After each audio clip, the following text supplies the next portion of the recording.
Hello from Nottingham Farm, and today we're going to be talking about live sourdough starters and the first steps when you get your starter.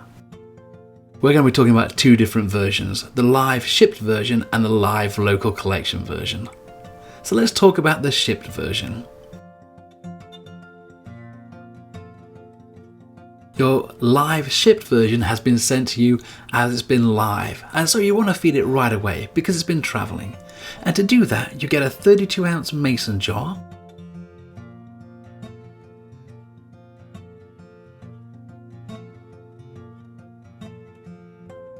open the plastic container for the sourdough starter and empty the sourdough starter into the 32-ounce mason jar.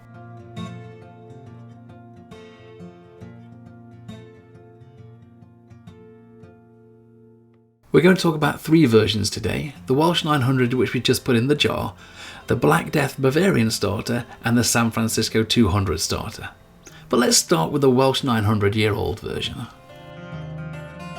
With the Welsh 900-year-old starter, you're going to want to use unbleached stone ground whole wheat flour and spring or non-chlorinated water, and you're going to want to mix it to a muffin batter texture. When it's in the jar from the shipped version, or when you receive the local pickup version, you'll see the amount of sourdough starter in the bottom there. And we're going to use the eyeball method. And we're going to need three things: unbleached stone ground whole wheat flour, spring water or non-chlorinated water, and we're going to mix it to a muffin batter texture. For the eyeball method, we're going to look how far up the jar the starter is and then add the same amount of flour as it is there. It doesn't have to be precise. This is a really robust starter. If you want to be technical about it, you could call it a 1-to-1 ratio, meaning the same amount of starter that's in there is the same amount of flour that you need to add. And you could do this by measuring as well, by weighing the starter and then weighing how much flour to put in. When adding water, it's not a 1-to-1 ratio. It's doing it a little bit at a time until you get to a muffin batter texture. Now don't worry if you've never seen a muffin batter texture. Have a look at the video and try and get your starter to look something like that. This is a really robust and well-established starter, so it's really forgiving, especially if it's your first time doing sourdough. Feel free to experiment and try and get it as close to possible as the consistency you see on the video. The other starters, the Black Death and San Francisco, use a different consistency, which we'll talk about in a few minutes. We've purposely left this section in to see the correct length it takes sometimes to do the Welsh 900 starter mixing protocol. We didn't want to cut it short so you had no idea how long it took. But once it's in the similar texture to what you're seeing now, you're going to be very close to what you need.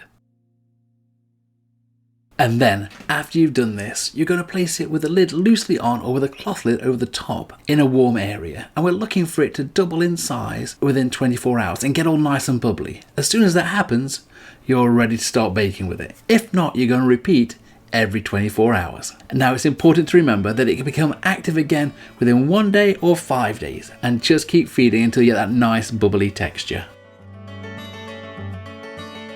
With the Bavarian Black Death sourdough starter, you're going to need unbleached dark rye flour, spring or non-chlorinated water, and you're going to want to mix to a pancake batter texture.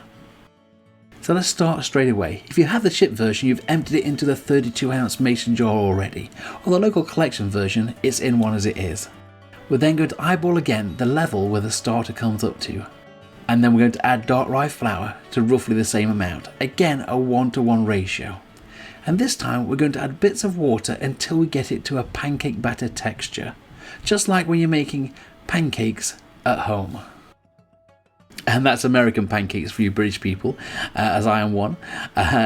Yes, American pancake batter texture. Again, have a look on the video and just get yours to roughly the same thing. Again, this is a very well established starter, so it's very easy to make mistakes and still be perfectly fine with it. And when you've got it something like this consistency, you can then decide whether you're going to bake with it today or sometime in a few days' time. If it's today, again it goes on the counter.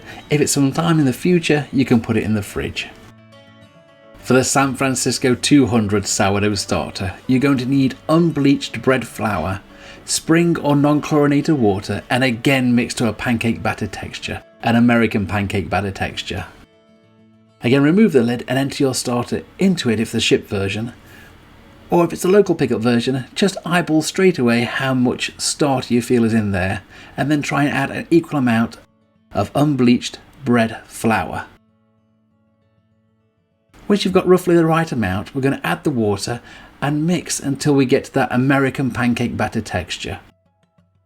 Now the San Francisco 200, because of the flour it uses, is a much more stickier consistency, which is great for building those large rising loaves, but it can be a little bit stickier when you're trying to mix it for the first time.